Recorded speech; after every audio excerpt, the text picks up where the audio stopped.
Hello दोस्तों, नमस्कार। मैं प्रतिभा पांडे स्वागत करती हूं आपका अपने यूट्यूब चैनल स्टोरी जोन प्रतिभा में। आज हम आपके लिए लाए हैं राजा और उनकी 4 रानियों की रोचक कहानी। एक राजा की 4 रानियां थीं। उसकी पहली रानी इतनी सुंदर थी कि वह सिर्फ उसे देखता रहता था। राजा की दूसरी रानी भी कम ना थी। वह इतनी सुंदर थी कि वह हमेशा उसे पास में लेकर बैठता था। राजा की तीसरी रानी उससे भी ज़्यादा सुंदर थी, इसलिए राजा उसे हमेशा हर जगह अपने साथ में ले जाता था। हाँ, राजा की चौथी रानी की तरफ राजा ने कभी ध्यान नहीं दिया। ना उससे प्यार से बातें करता था, ना उसे कहीं लेकर जाता था। राजा इस चौथी रानी को हमेशा इग्नोर करता था। समय बीतता गया। राजा बूढ़ा हो गया। वह समय भी आ गया जब राजा अपनी आखिरी सांसें गिन रहा था। अपने आखिरी समय में राजा ने अपनी पहली रानी को अपने पास बुलाया और पूछा कि क्या वह उसके साथ मरने के बाद भी जाएगी। रानी ने साफ साफ मना कर दिया और कहा वह राजा के साथ कहीं नहीं जाने वाली है। राजा को बड़ा दुख हुआ। फिर राजा ने दूसरी रानी को अपने पास बुलाकर यही सवाल किया। दूसरी रानी ने राजा से कहा कि वह शमशान तक उसके साथ जाएगी, उसके आगे नहीं जाएगी।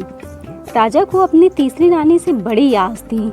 उसने तीसरी रानी को भी जब यही सवाल किया तो तीसरी रानी ने कहा कि वह राजा के मरने के बाद किसी और के साथ चली जाएगी। राजा अपनी तीनों रानियों का जवाब सुनकर बहुत दुखी हुए और सोच रहे थे कि जिनके पीछे उसने सारी जिंदगी लगा दी वही उनका साथ देने के लिए तैयार नहीं।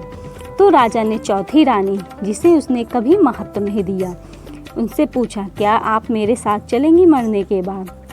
तो चौथी रानी खुद ही राजा के पास आई और राजा के बिना पूछे ही उससे कहने लगी कि वह हर उस जगह जाएंगी जहां राजा जाएंगे। स्वर्ग या हो नर्क, कोई भी प्राणी का जन्म हो, वह कभी राजा का साथ नहीं छोड़ेंगी। अपनी चौथी रानी का जवाब सुनकर राजा की आंखों से आनंद के आंसू आ गए और उसने खुशी खुशी अपने प्राण त्याग दिए। दोस्तों, कौन था वो राजा, कौन थी वो 3 रानियां जिन्होंने राजा को आखिरी समय में ठुकरा दिया, और कौन थी वह चौथी रानी जिसने इतना ठुकराए जाने के बाद भी राजा का अंतिम समय तक साथ दिया। राजा कोई और नहीं, हम स्वयं हैं। पहली रानी हमारा शरीर है जो मृत होते ही हमारा साथ छोड़ देता है, और दूसरी रानी हमारा परिवार, रिश्तेदार या समाज जो शमशान भूमि तक साथ देता है, और तीसरी रानी जो मृत्यु के बाद किसी और के साथ चली जाती हैं, वो हमारा धन, प्रॉपर्टी है। आप सोचिए चौथी रानी कौन होगी जो हमेशा हमारे साथ जाएंगी और जिसको हम कभी महत्व नहीं देते। वो रानी है सद्भावना और निस्वार्थ भाव से किए गए पुण्य। तो दोस्तों, अगर आपको हमारी ये कहानी अच्छी लगी तो प्लीज़ कमेंट में ज़रूर बताइएगा और हमारे चैनल को लाइक शेयर सब्सक्राइब ज़रूर कर दीजिएगा और अपने दोस्तों में ज़्यादा से ज़्यादा शेयर करिएगा। हाँ दोस्तों, बेल आइकन दबाना मत भूलिएगा जिससे आपके पास इस तरह की कहानियों के नोटिफिकेशन जाते रहें। धन्यवाद दोस्तों।